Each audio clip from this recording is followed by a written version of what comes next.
ETF index mutual funds నేర్చుకుని stock మార్కెట్లో రాణించాలనుకుంటున్నారా? వెంటనే ఈ నెంబర్కి కాల్ చేయండి.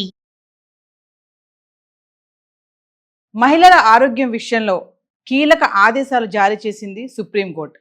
పీరియడ్ సమయంలో వ్యక్తిగత పరిశుభ్రత అవసరమని వెల్లడించింది. దీనికోసం దేశవ్యాప్తంగా పాఠశాలలు, స్కూల్లో ఆదేశాలు జారీ చేసింది. రాజ్యాంగంలోని ఆర్టికల్ 21 ప్రకారం నెలసరి పరిశుభ్రత ప్రాథమిక హక్కు అని చెప్తుంది. మరి దీనిపైన మరింత సమాచారం అందించడానికి మనకు అందుబాటులో ఉన్నారు advocate doctor Solomon Raj garu. ఓటు సార్. నమస్తే, నా పేరు advocate doctor Solomon Raj, supreme court of India. Welcome to Suman television.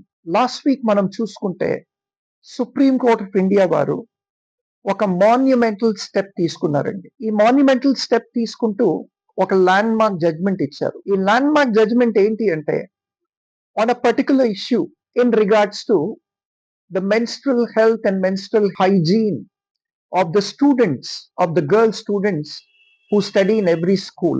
ఇదేంటి అంటే, first time in the history of India supreme court కానీ ఎనీ అదర్ కోర్ట్ కానీ ఇట్లాంటి ఇష్యూస్ లో మొట్టమొదటిసారి ఇండియా హిస్టరీలోనే ఒక చక్కటి మాన్యుమెంటల్ స్టెప్ తీసుకొని స్టేట్ అడ్మినిస్ట్రేషన్స్ ని, తర్వాత స్టేట్ గవర్నమెంట్స్ ని, యూనియన్ టెరిటరీ అడ్మినిస్ట్రేషన్స్ ని డైరెక్ట్ చేయడం జరిగిందండి. ఇదేంటి అంటే, అమ్మాయిలు స్కూల్కి వచ్చినప్పుడు వాళ్ళకి ప్రాపర్ మెన్స్ట్రల్ హైజీన్ లేకపోతే, మెన్స్ట్రల్ అవేర్నెస్ లేకపోతే, ఒక మెన్స్ట్రల్ సైకిల్, మెన్స్ట్రల్ హెల్త్ లేకపోతే, మెన్స్ట్రల్ అంటే ప్రతి నెల అమ్మాయిలకు వచ్చే ఈ మంత్లీ మెన్స్ట్రల్ సైకిల్స్ అండి. ఈ మంత్లీ మెన్స్ట్రల్ సైకిల్స్ లో ప్రాపర్ హైజీన్ మెయింటైన్ చేయాలి, ప్రాపర్ హెల్త్ మెయింటైన్ చేయాలి.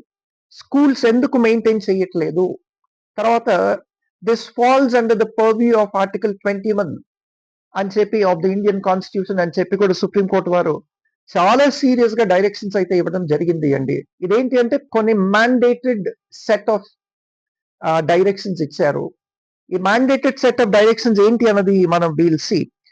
ఒక గర్ల్స్ ఎడ్యుకేషన్ అన్నది ఒక చక్కటి కోర్ట్ కూడా చేసింది సుప్రీం కోర్ట్. అదేంటి అంటే, ఆ పీరియడ్ అంటే ఈ మంత్లీ నెలవారు మెన్సెస్ ఏవైతే ఉంటాయో దీన్ని పీరియడ్స్ అని కూడా అంటాం. తర్వాత ఒక సెంటెన్స్ రాసినప్పుడు ఆ సెంటెన్స్ లో మనం ఫుల్ స్టాప్ కానీ, కామా కానీ, ఇన్వర్టెడ్ కామర్స్ కానీ, సెమికోలన్స్ కానీ, హైఫన్ కానీ పెడితే దాన్ని కూడా పీరియడ్ అంటాం. సో ఇక్కడ సుప్రీం కోర్ట్ వారు ఒక చక్కటి స్టేట్మెంట్ ఏం చేశారంటే, a period should only end a sentence but not the girl's education.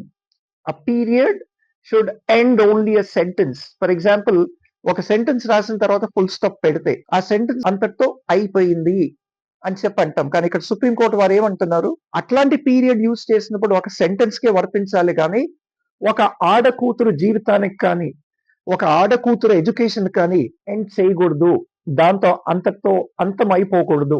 ఇంకొకటి, సుప్రీం కోర్ట్ వారు ఒక కీలకమైన స్టాండ్ ఏం తీసుకున్నారంటే, ఈ menstrual cycles proper health hygiene లేనందువలన చాలా మంది ఆడపిల్లలు ఒక సోషల్ స్టిగ్మాతో జీవించడం జరుగుతుంది. ఒక స్టిగ్మా అన్నది వాళ్ళ మైండ్స్ లో, హార్ట్స్ లో నిలిచి ఉండిపోతుంది. దానివల్ల వాళ్ళు చాలా సఫర్ అవుతున్నారు.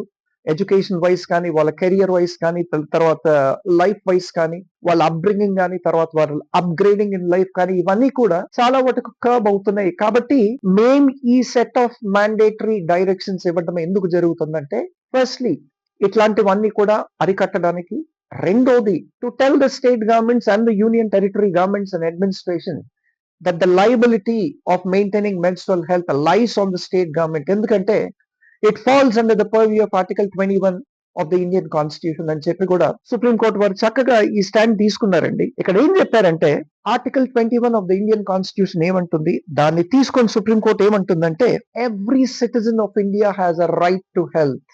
Every citizen of India has a right to health, more particularly in regards to the menstrual health of a girl child అని చెప్పి సుప్రీం కోర్ట్ వారు వీళ్ళందరినీ కూడా రిప్రిమాండ్ చేసి డైరెక్షన్స్ ఇవ్వడం అయితే జరుగుతుందండి. తర్వాత ప్రతి స్కూల్లో కూడా ఈ సెట్ ఆఫ్ మ్యాండేటరీ డైరెక్షన్స్ ఏమని ఇచ్చింది, comprehensive set of mandatory directions supreme court వారు ఏం చేశారంటే, ప్రతి స్కూల్లో కూడా పీరియాడికల్లీ మెన్స్ట్రల్ సైకిల్స్ కి సంబంధించి అవేర్నెస్ క్యాంప్స్ కానీ, అవేర్నెస్ ఎడ్యుకేషన్ కానీ జరిపించాలని చెప్పి కూడా అన్నది. రెండోది, ప్రతి స్కూల్స్ కూడా హైజీనిక్ శానిటరీ నాప్కిన్స్ ప్రతి గర్ల్ స్టూడెంట్ కూడా who attain puberty, who is in menstrual cycles, వీళ్ళకి ప్రొవైడ్ చేయాలని చెప్పి కూడా కోర్టు వారు ఆదేశించడం జరిగిందండి. ఎవ్రీ స్కూల్ ఈ ఇచ్చిన order all over India applicable అవుతుంది. No matter what the school is, no matter whether it is an autonomous school, whether it's a private school or a government school, ప్రతి ఒక్క school కి కూడా ఇది వర్తిస్తుంది. And it is the duty of the state governments and the state administration to implement this. ఒకటి, menstrual cycle కి సంబంధించిన hygiene and health maintain చేయాలి. రెండోది, మెన్స్ట్రల్ సైకిల్ అవేర్నెస్ క్యాంప్స్, తర్వాత అవేర్నెస్ ఎడ్యుకేషన్ ప్రతి స్కూల్ కండక్ట్ చేయాలి. మూడవది, మెన్సెస్ ఉన్నప్పుడు ఆ గర్ల్ చిల్డ్రన్ కి శానిటరీ నాప్కిన్స్ అన్నది స్కూల్ వారు ప్రొవైడ్ చేయాలి త్రూ ద డిస్ట్రిక్ట్ అడ్మినిస్ట్రేషన్. అంటే ఏంటి, the district administration should supply the sanitary napkins. ఇప్పుడు ఇన్నేళ్ళు చూసాము, గత కొన్నేళ్ళు, అంటే నేను చిన్నగా ఉన్నప్పుడు నేను చూసింది ఏంటి, ఎక్స్పీరియన్స్ చేసింది ఏంటంటే, చాలా మంది ఇండియాలో, ఎస్పెషలీ నార్త్ ఇండియాలో కానీ, అంటే పేదరికంతో చుట్టుకున్న వారు కానీ శానిటరీ నాప్కిన్స్ అన్నది వాడకపోయేవారు, గుడ్డను వాడేవారు. అది ఒక రోజు వాడిన తర్వాత మళ్ళీ దాన్ని ఉతుక్కొని మళ్ళీ డ్రై చేసి దాన్నే ఓవర్ అండ్ ఓవర్ అగైన్ వాటినే వాడటం, మళ్ళీ అట్లా పెట్టేసి మళ్ళీ నెక్స్ట్ మంత్ వచ్చిన తర్వాత వాడటం, ఇట్లాంటివన్నీ చూశారు. ఇట్లాంటివన్నీ చేయటం వల్ల ఏమవుతుందంటే దే గెట్ ఫీకోరల్ డిసీజెస్ అండి, తర్వాత ఫీకోరల్ కాంప్లికేషన్స్ వస్తాయి. దీనివల్ల మార్టాలిటీ కూడా జరగవచ్చు. ఇది టోటలీ అన్హైజీనిక్. సో ఇండియాలో పావర్టీ ఉంది కాబట్టి పావర్టీ రేట్ని అరికట్టడానికి India is working a lot. కానీ ఇప్పుడు బెగ్గర్స్ కానీ, లేదంటే రోజు లేబర్స్ కానీ, వీళ్ళు ఒక 80 రూపాయలు, 120 రూపాయలు, 160 రూపాయలు పెట్టి ఒక 5 శానిటరీ నాప్కిన్స్ కొనుక్కొని వాడగలరా ఆన్ మంత్లీ బేసిస్ అనుకుంటే లేదు. ఎందుకంటే వాళ్ళు రోజు వెళ్ళి లేబర్స్ ఒక 100 రూపాయలు 200 సంపాదించుకొని తెచ్చినప్పుడు వాళ్ళకి తింటాకే దానికే సరిపోదు, వాళ్ళ డైలీ నీడ్స్, డైలీ నెసెసిటీస్ కే సరిపోదు.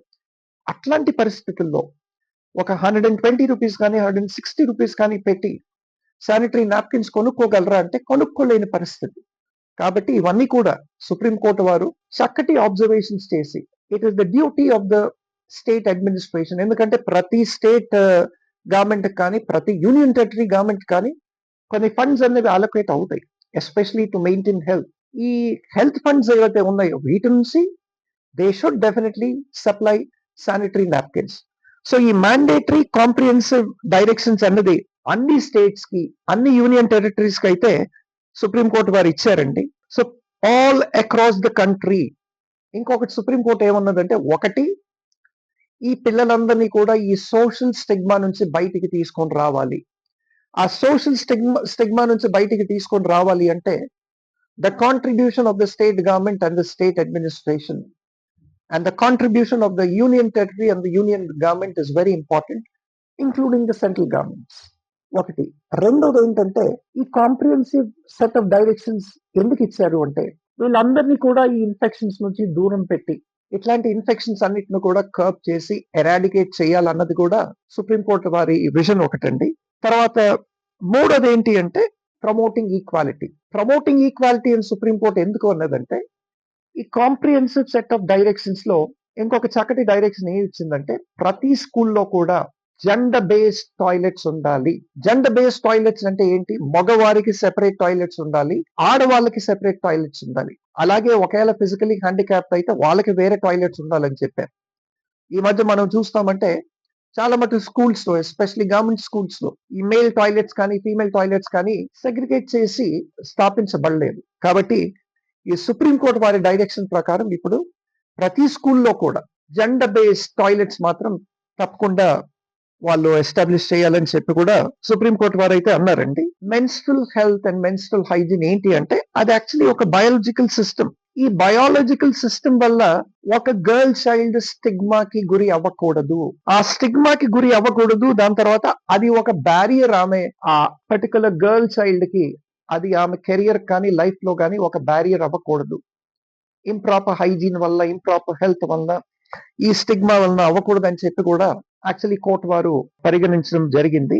ఒక చక్కటి అబ్జర్వేషన్ ఈ సైటేషన్ లో ఏంటి అంటే, supreme court said this falls, the menstrual health and menstrual cycle falls under the ambit and the purview of Article 21 of the Indian Constitution.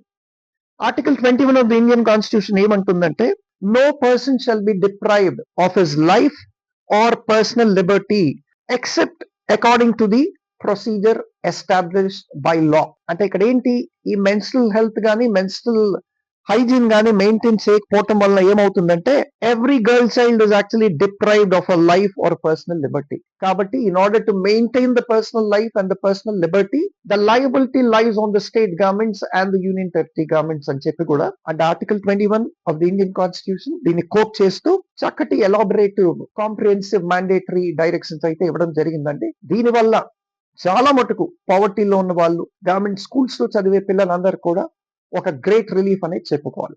Hats off to the orders of the supreme court of India. Thank you.